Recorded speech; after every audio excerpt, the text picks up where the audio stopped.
Fala, meus amigos, tudo na paz? Estou aqui para mais uma videoaula para vocês. Vamos dar continuidade aos aspectos naturais do continente americano e hoje nós vamos falar sobre as formas de relevo. Esses são os módulos 29 e 30. Bom, para começar nós vamos relembrar os principais conceitos relacionados às principais formas de relevo.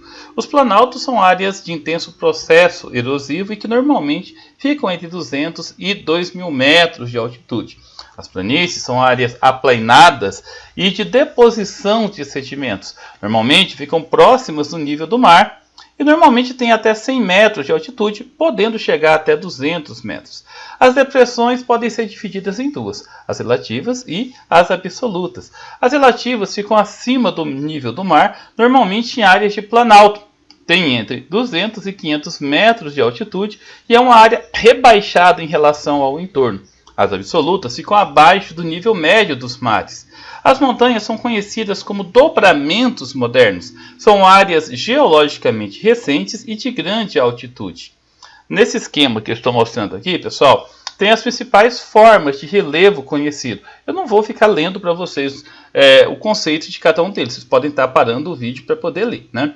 Mas eu vou analisar aqui a imagem. Observe as planícies. Próximo do nível médio dos mares, está vendo a linha aqui, ó, do nível médio dos mares, né? As áreas mais elevadas, que são de planalto, chapada é um tipo de planalto, tá, pessoal? Chapada, serra, são formas de relevo, que são subdivisões dos planaltos.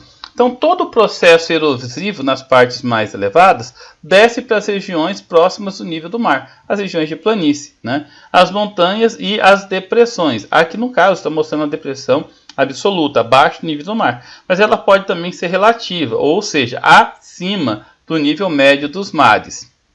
Essa imagem foi retirada do livro de vocês e mostra como que é influenciado o relevo no continente americano. A estrutura geológica, né, são as bacias sedimentares, os núcleos cratônicos, os dobramentos modernos, né, as placas tectônicas, tudo isso, pessoal, tem relação com os processos endógenos, ou seja, aquilo que foi acontecendo no interior da crosta. Já o clima, a ação dos ventos, a hidrografia, tem a ver com o intemperismo, ou os processos exógenos, com os processos externos ao relevo, né? E foi ajudando no processo de intemperismo, processo de desgaste das rochas e também formação do relevo.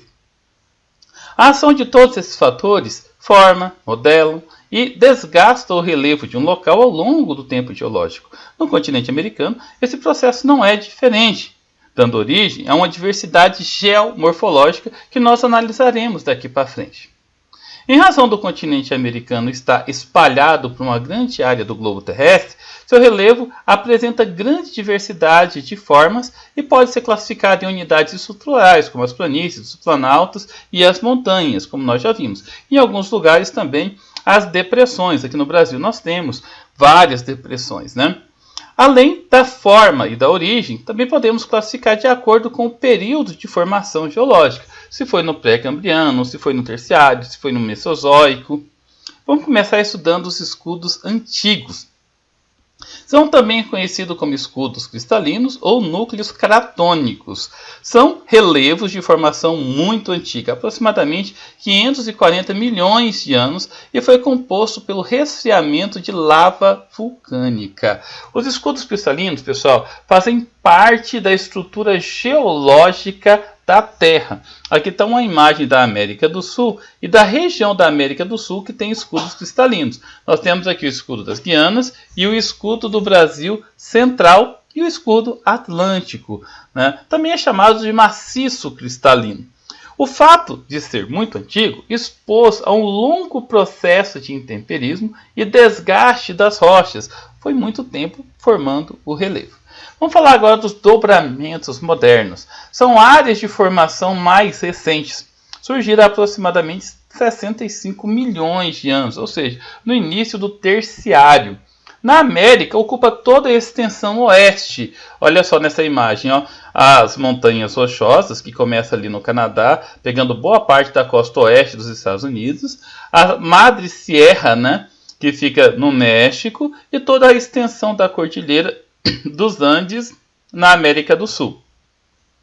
As bacias sedimentares são áreas de depressão que receberam acúmulo de sedimentos durante milhões de anos. Esses sedimentos se compactaram, viraram rochas sedimentares, é uma grande estrutura geológica, né?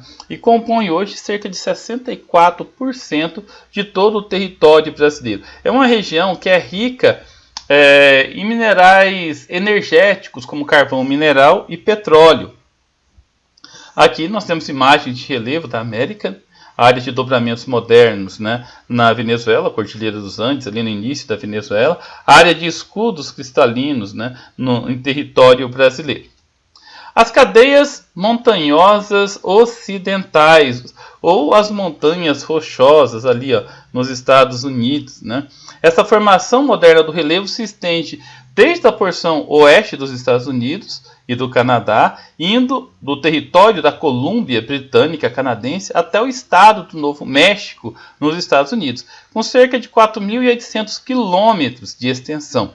Essa formação, marcada por vales pontiagudos e de grande declividade, se originou há aproximadamente, presta atenção que isso é um dado, né, aproximado, 60 milhões de anos pelo acúmulo e derretimento de neve durante o último período de glaciação. Então foi por causa do encontro entre as placas tectônicas e foi se modelando, né, por causa do período glacial.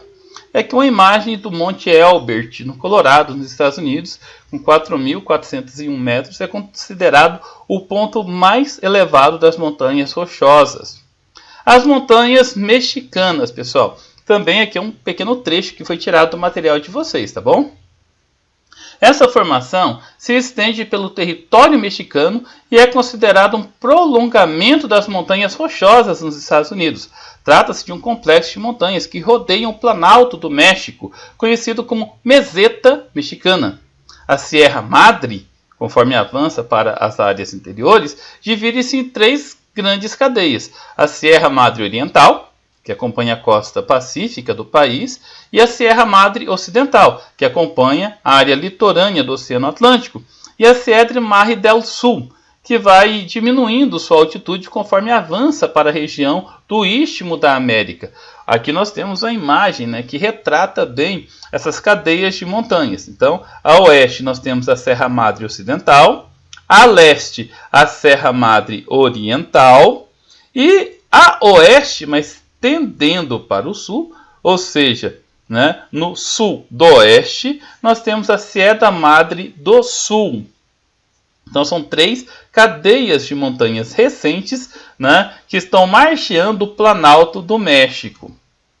As montanhas andinas, pessoal, toda essa extensão aqui, ó, que vem desde a Venezuela até o Chile, tá?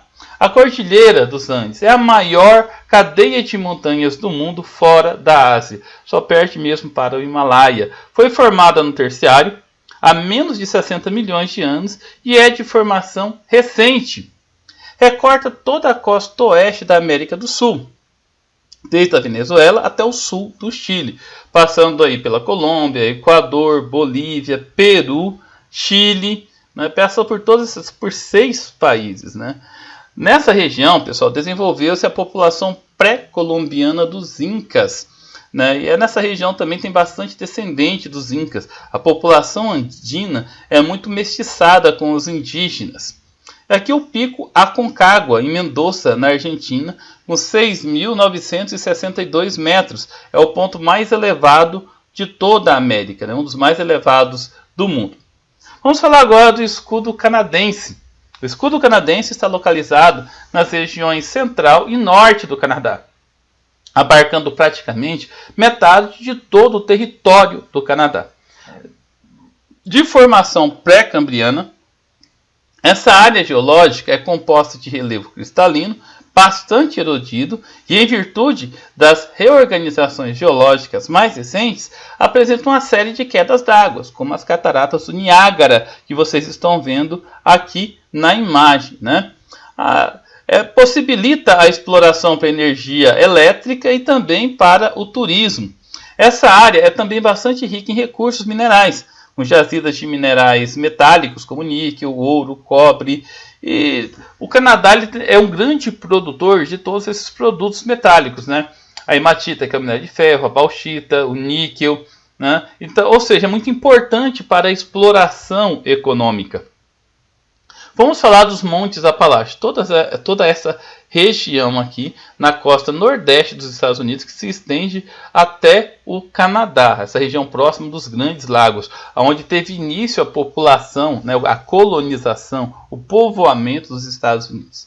É uma região de planalto, localizado no nordeste da América do Norte, entre os Estados Unidos, né, no estado do Alabama, até o Canadá, no Planalto do Labrador. É uma formação bastante antiga, ou seja, essa região existe desde o Pangeia, desde que todos os continentes estavam juntos. É rico em recursos minerais, essa região é de bacia sedimentar, então tem muito carvão mineral. E isso foi fundamental para o desenvolvimento industrial dos Estados Unidos. Tanto é que essa região é conhecida como Manufacturing Belt, ou cinturão da maquinofatura. Tem muita indústria siderúrgica, metalúrgica, automobilística. Vamos falar agora do maciço brasileiro. O maciço brasileiro consiste na grande área localizada na região central e leste do continente sul-americano, de formação geológica bastante antiga. Essa grande formação de relevo recobre grande parte do território brasileiro, com mais de 4,5 milhões de quilômetros quadrados, e por ser de formação antiga, é bastante rica em recursos minerais, como os minérios metálicos, ferro, manganês, que tem grande exploração comercial em alguns estados brasileiros, como na região centro e na região sul de Minas Gerais, região conhecida como quadrilátero ferrífero. Você está ainda a região ao sul do Pará, que é a Serra dos Carajás, ou no norte do Pará, aquela região do Vale do Trombetas. Essa grande região apresenta altitudes que variam bastante, ficando boa parte abaixo dos 1.000 metros de altitude, havendo picos mais isolados, com altitudes maiores.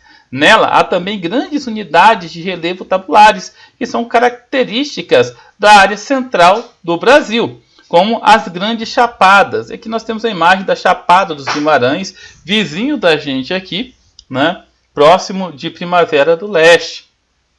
Vamos falar do Planalto das Guianas. O Planalto das Guianas, também conhecido como Escudo das Guianas, é uma área de formação geológica bastante antiga, datada do período pré-cambriano, que ocupa uma grande região localizada no norte do continente sul-americano, entre a Guiana e a Guiana Francesa. Aliás, esse nome, Planalto das Guianas, é uma referência à Guiana e à Guiana Francesa, né? Recobre parte da Venezuela e do extremo norte do Brasil. O Planalto das Guianas apresenta uma série de picos, entre os quais estão os pontos mais altos do Brasil. O Pico da Neblina, que é o ponto mais elevado do Brasil, o Pico 31 de Março e o Monte Roraima. Falaremos agora do Planalto da Patagônia, né? A extensão, o finalzinho ali da Cordilheira dos Andes, na Argentina, entre a Argentina e o Chile. É um planalto que se estende por quase todo o sul da Argentina, com cerca de 673 mil quilômetros quadrados. É limitada pelos Andes, a oeste, pelo Rio Colorado, o Rio Colorado argentino, tá, pessoal? Rio Colorado que fica na América do Sul, não é o Rio Colorado lá dos Estados Unidos, não, tá? Ao norte e pelo Oceano Atlântico ao leste. A sul, o Estreito de Magalhães e a Terra do Fogo, que é dividida entre o Chile e a Argentina, que também costumam ser incluídos na Patagônia. Aqui uma imagem, né, onde fica o Estreito de Magalhães, né? E aqui, pessoal, para a gente não confundir, né, o Rio Colorado, tá? O grande Rio Colorado, que fica na Argentina e que é o marco divisor, o começo do Planalto da Patagônia. Vamos falar das áreas de planície. As áreas de planície recobrem praticamente, né, toda a parte litorânea e também a parte central, tanto da América do Norte quanto da América do Sul. Vamos começar falando das planícies centrais norte-americanas. também conhecido como as Grandes Planícies.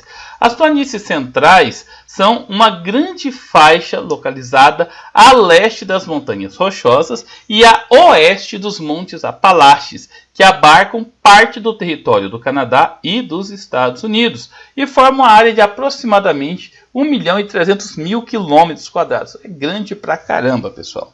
Nelas, o relevo é bastante plano, de planície, né? De grande quantidade de deposição de sedimentos, de solo razoavelmente fértil. Possui baixas altitudes, presença de muitas bacias hidrográficas, das quais fazem parte os rios mais importantes dos Estados Unidos. Essa região é amplamente utilizada para a agricultura, né? Apresenta boas condições para exploração agrícola, onde fica o Green Belt, Corn Belt, Wheat Belt, cinturão do trigo, do algodão, do milho, né? E a exploração tem sido muito forte nessa região, gerando uma preocupação muito grande com relação à sustentabilidade. A área apresenta grande degradação de seus ecossistemas, no que diz respeito tanto às espécies vegetais, quanto à preservação da vida animal. Aqui, pessoal, tá em verde, está mostrando as grandes planícies, ou as planícies centrais nos Estados Unidos, que ficam entre os Estados Unidos e o Canadá. As planícies interiores. Essas planícies, pessoal, são áreas sedimentares de relevo localizadas na América do Sul, que se limita com a região andina a oeste e o maciço brasileiro a leste. Essas planícies apresentam baixas altitudes e, consequentemente, uma extensa e complexa rede de drenagem que forma grandes bacias hidrográficas, como a planície amazônica, que fica incluída ali, dentro da bacia do rio Amazonas, a planície do Orinoco, né, no rio Orinoco, na Venezuela, e grande parte do Pantanal brasileiro, onde o rio Paraguai é o principal, e a planície do Chaco, passando ali pelo Paraguai, a Argentina, parte da Bolívia, também banhado pelo rio Paraguai e depois pelo rio da Prata. Essas regiões, bastante planas, são áreas de grande biodiversidade e ambientalmente, né, são áreas bastante frágeis.